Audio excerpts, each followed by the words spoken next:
Sir, saan tayo pupunta ngayon? Ngayon po, papunta na po tayo ng Alabang para po doon sa delivery ng gate. I-install na po natin yon.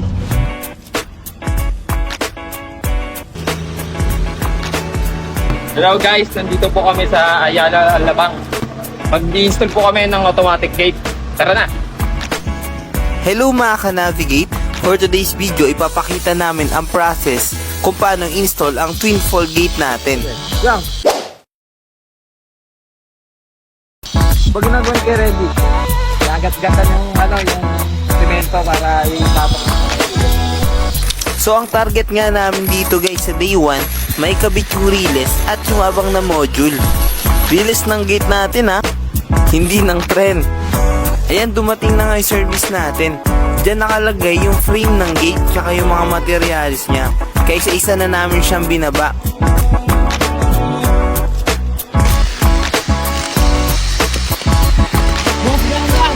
Anong ginagawa mo? Shipping. Sarili. Grabe, ginalingan talaga ni Boss Ganggang yung pag-shipping. Pantay na pantay oh. At dito nga guys, sinukatan na yung poste natin.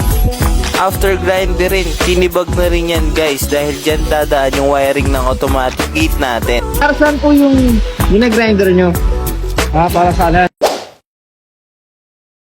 Sa alarm lamp tapos power supply ng board. Dalawang poste yan guys yung wiringan natin. So ayan, tapos na si Kuya Jano.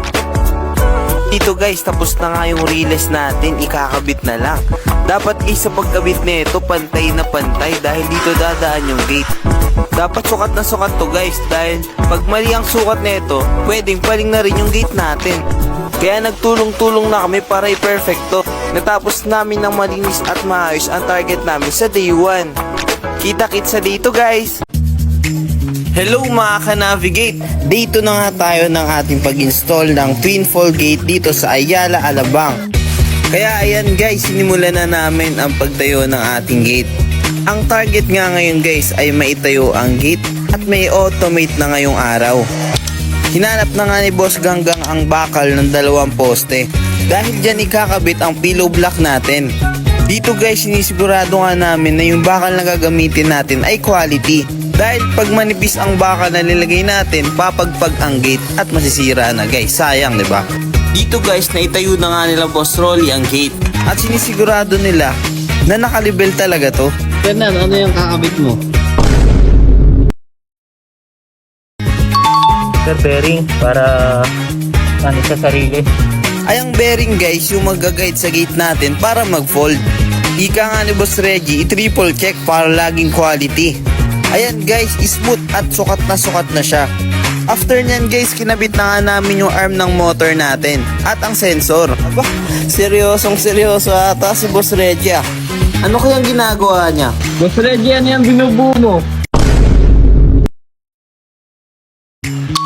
Alarm lamp, sir. At ayan guys, natapos na nga ng Team Navi ang target ngayong day 2. Grabe, quality! Hello mga ka-navigate, day 3 na nga tayo ng paggawa ng twin fall gate. At dito sinisimulan na nga ni Boss Marlon ang paglalagay ng cladding. Katulong niya pala dito si Kuya Doc. Boss Marlon, ano pong ginagawa nyo? Tatabas ng padding, sir, para sumakto dito. Tayo lalagay sa gate. Design. Sinusukat niya yan guys para saktong-sakto sa butas ng gate natin.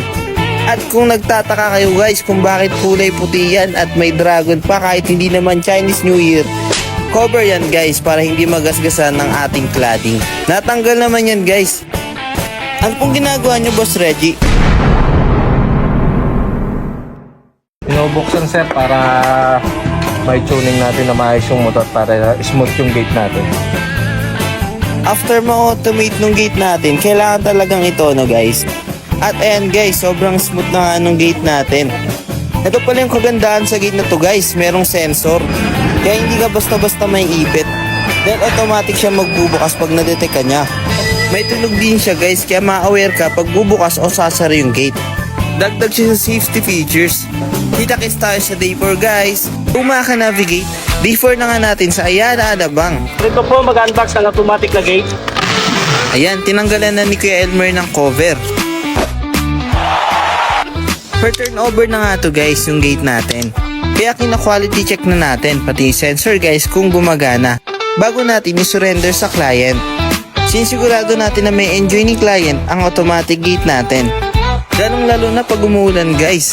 Apaka-hassle kaya doon, magtatawag ka pa ng kasama or bababain mo pa yung gate para buksan, di ba? Isang pindot lang guys, bubukas na. San ka pa, di ba? Bagay na bagay din yung kulay at design na napili ni client. Ternong-terno sa bahay niya, Hindi lang yan guys yung design na kayang gawin namin, Madami pang iba. Kaya sa mga ayaw sa hassle dyan, message nyo lang kami sa aming Facebook page. See you on the next one!